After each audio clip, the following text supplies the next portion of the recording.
I always thought that the Joshua tree was ugly. The branches just stemmed out in these weird ways that, in my opinion, made it ugly. I remember the first time I saw one in person. I was on a family road trip, and we'd slowed down to get a better look. And it kind of puzzled me because why would anyone pay attention to a tree that looked like this? It's only now that I realize that for many, a lot of the meaning behind seeing a desert full of Joshua trees was actually because of the 1987 U2 album. I spent the next 7 years of my life never thinking about a Joshua tree again, unless it was regarding the album, until last year. I was walking through a thrift store and I saw this little book that said, Road Guide to Joshua Tree National Park. So I picked up the 25-cent book and I flipped through the pages, and for some reason I thought, what a cool coffee table book. Not that I need any more, but anyways, I ended up buying it for really no reason at all. And like every other coffee table book I own, it sat on my nightstand untouched for 8 months until I put it in a bag under my bed. And then this January, when the new year rolled around, I was working on a vision board for my journal. So I pulled out some old magazines and books, and I was looking for basically anything that sparked some inspiration. So I picked up my Joshua Tree guidebook and started flipping through the pages until I saw the words, "Stop here and have a look at the Joshua tree," beside an image of a desert full of Joshua trees in a black and white foggy setting. I just thought it was so beautiful, so I did just that. I stopped to look at the Joshua tree, and it ended up leading me down a path of wondering why U2 had named their album after the tree, and then why the tree has the name it does in general. And interestingly enough, I continued to stumble upon the same themes throughout it all, finding strength through pain and the desire for more out of life. To my disbelief, it ended up being the ugly Joshua tree that gave me peace when I most needed it.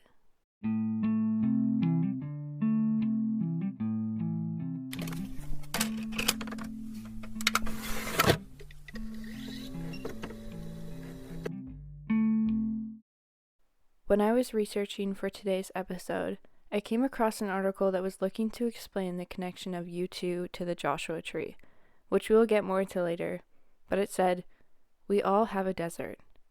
And it's such a simple idea, but it really struck me. The idea that we've all walked through a desert of our own was fascinating to me.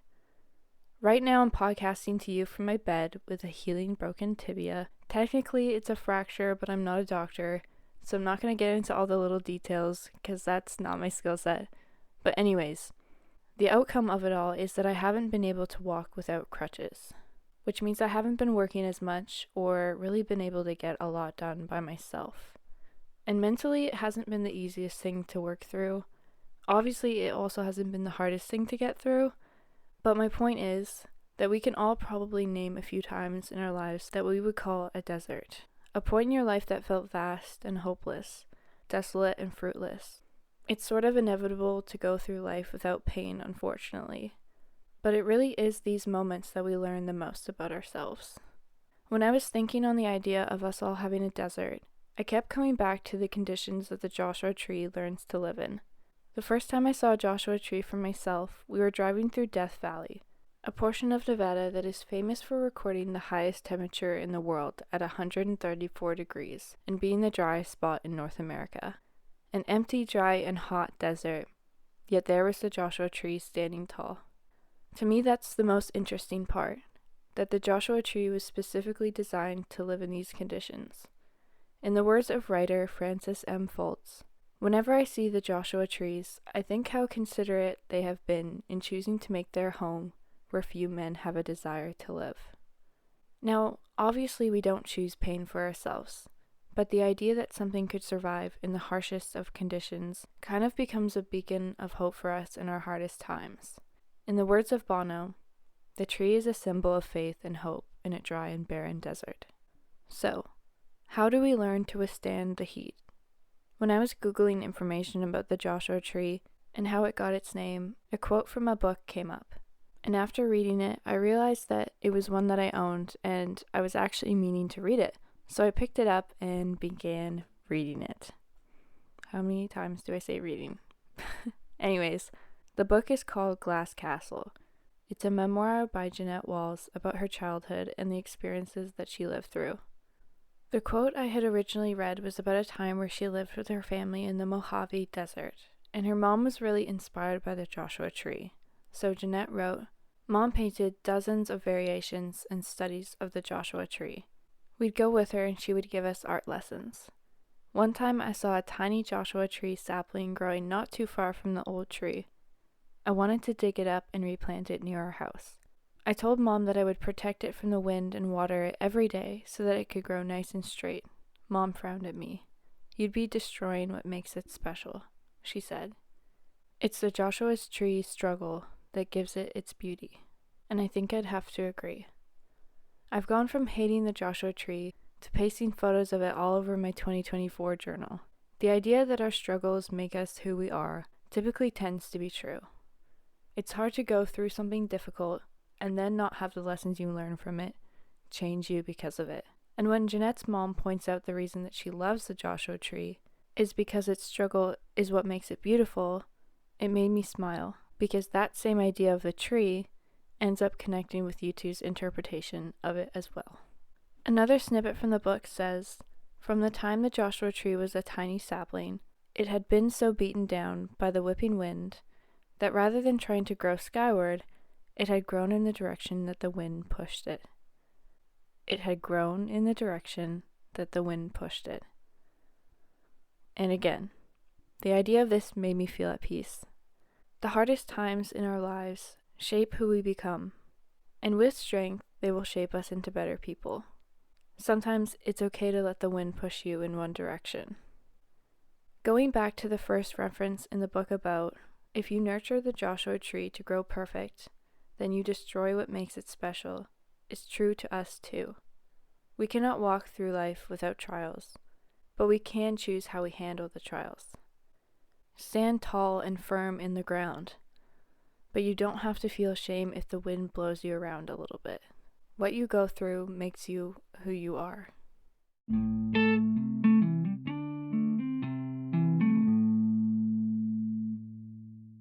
The Joshua Tree is said to have gained its name by resembling Joshua from the Bible, raising his hands to God in praise. While U2 was writing their album, they had a few different names that they were going back and forth with, like Songs of the Desert and the Two Americas. But after visiting the desert while they were working on the album, Bono came down with his Bible and told the band, "Let's call it the Joshua Tree." And in my opinion, it perfectly combines all the themes of the album: the desert, God, and the resistance to give up. After the album released, it broke into mainstream music and gained them worldwide success. It was, and still is, their highest selling record. And for as long as I could remember, the album has been one of my favorites, as you would know if you listened to the St. Patrick's Day special. But it was always clear to me why I connected so deeply to it. It was the emotional release that came with every song on the album that made the album great for me. I began to notice that the reason I loved this song so much was because every bridge Bono was screaming was one I needed to scream too. But of course that wasn't enough for me. I needed to know why it resonated so much with such a large audience. I just wasn't satisfied with saying it was because it was a good album. So I took it upon myself to spend hours researching people's own experiences with Joshua Tree all over the internet, even Reddit. And then I sat down and watched the anniversary documentary and read any article I could find about their process in creating it. But where I found my most striking information was just sitting down and listening to it from start to finish. I found that so much of the Joshua Tree album centers around the idea of being unsettled.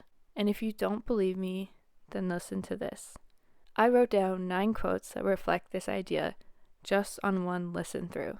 Like, "You give it all, but I want more, and I'm waiting for you, with or without you. With or without you. I can't live with or without you." Or, "And the storm blows up in her eyes. She will suffer the needle chill. She is running to stand still." Or, "You broke the bonds and you loosed the chains. Carried the cross of my shame, of my shame. You know I believe it. but I still haven't found what I'm looking for. And I think it's this theme that plays a massive part in the album's worldwide success. The feeling of satisfaction is something we all search for, but I think in the context of North America, it's even more prominent. And bear with me here, but something I've noticed about being Canadian is that we've actually created an issue out of abundance. Because there's so much to have, we're never satisfied with what we do have. We learn to take everything around us for granted, because we get used to it. And it actually ends up making us more miserable. It makes me think of Maslow's hierarchy of needs, something I specifically remember learning about in middle school. For those that don't know, Maslow's hierarchy of needs is the idea that we need certain things to survive and to experience fulfillment, and that there is an order as to what's most important. Beginning at the bottom with your basic needs, which includes 2 categories. Your physiological needs, like food, water, warmth, and rest, and your safety needs, like security. And then after that is your psychological needs, which also includes 2 categories, with the first being the need to belong and experience love, like intimate relationships and friends. And then your self-esteem needs, so the feeling of accomplishment. And then lastly on top is your self-fulfillment needs, feeling like you've achieved your full potential. The theory is from 1943, and I can't help but wonder how many things we've subconsciously added to it since then, and then deemed them necessary, like the need to exist and appear perfect on social media, or the need to follow every fashion trend to fit in. I feel like the overconsumption in our society is actually hurting us more than it's helping. The bar for satisfaction has been raised to an unattainable level, one that isn't even necessary for true happiness in life. And I wonder if that's what U2 is getting at in a way, that the American dream really was what it said it was, just a dream. The reason I end up with this conclusion is for a couple reasons. First, the band says themselves that they became infatuated with the idea of America after visiting it for the first time. And while they were in the process of writing the album, they were also touring the country. Secondly, like I've said a couple times, I found that there is a constant theme of searching for something that you can never find that shows up on the Joshua Tree. But lastly, mainly because of their more recent collaboration with Kendrick Lamar in 2017 on his album Damn. Kendrick had U2 join him on his track X-Rated, which more than any other track on Damn is a direct criticism of America. There's many themes on Kendrick's album Damn that I won't even get into because I definitely won't do them justice. And understanding his album to the full extent would truly take you hours. But briefly, Kendrick's album Damn is one that is written to be listened to either way, telling 2 different outcomes about one story.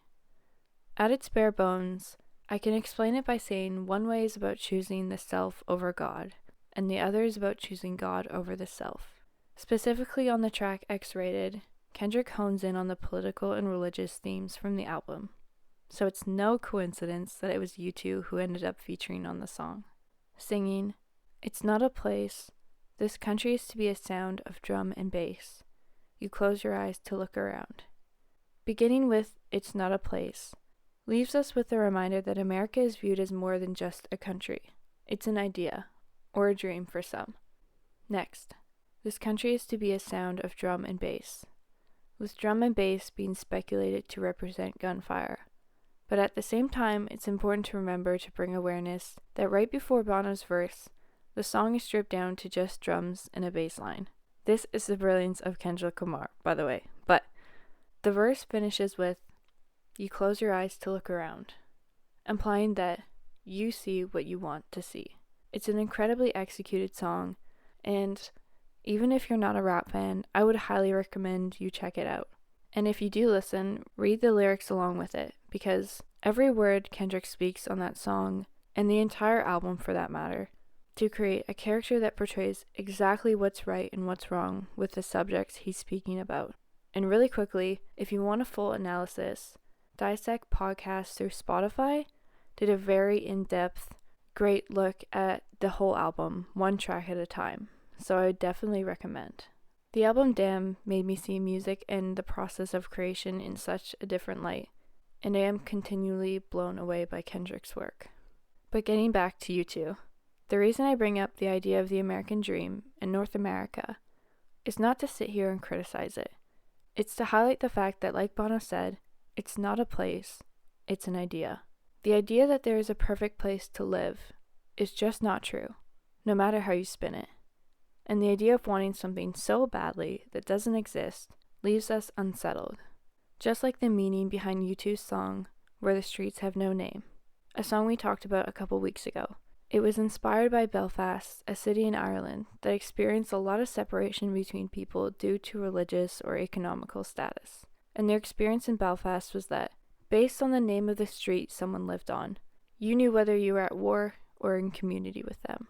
So Bono explained that Where the Streets Have No Name came from envisioning what it would feel like to be in a place where the values of the city and the values of our society don't hold you down. There are so many examples on the Joshua Tree that point to being unsatisfied.